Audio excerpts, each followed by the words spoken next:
أعوذ بالله من الشيطان الرجيم بسم الله الرحمن الرحيم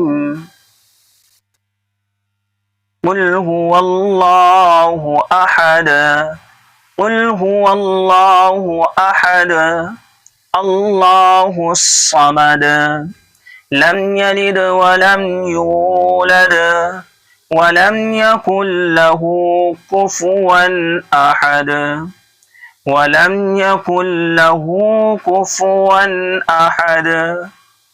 دیکھیے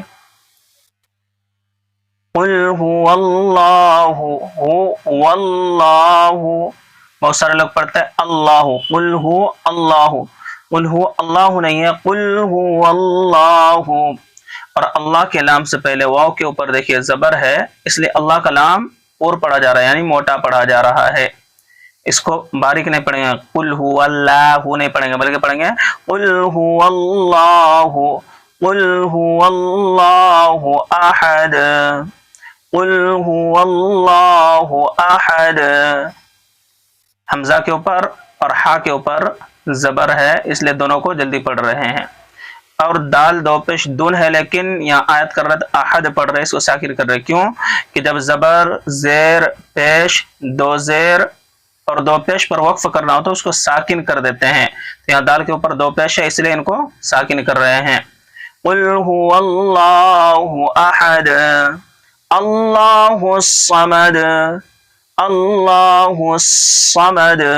یہ بھی اللہ کا لام اور ہوگی اگر الگ پڑھے تو، اگر ملا کر کے پڑھے تو باریک ہوگی.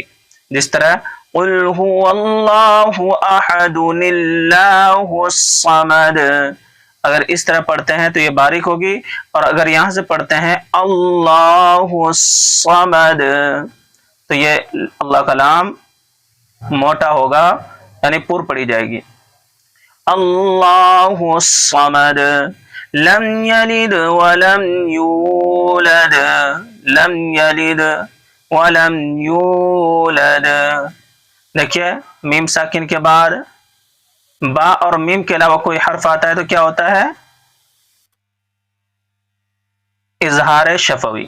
اظہار شفوی یہاں بھی اور ولم میں بھی، لم اور ولم میں، کیونکہ میم ساکن کے بعد با اور میم کے علاوہ دوسرا کوئی حرف ہے یا ہے، اس لیے یہاں اظہار شفوی ہو رہا ہے، دھیان رکھنا ہے. لم یلد ولم یولد، اس میں بھی اظہار شفوی ہے. یولد اس میں یو یا واو پیش، یو واو ساکن سے پیش ہے، اس لیے واو مدہ ہو رہا ہے.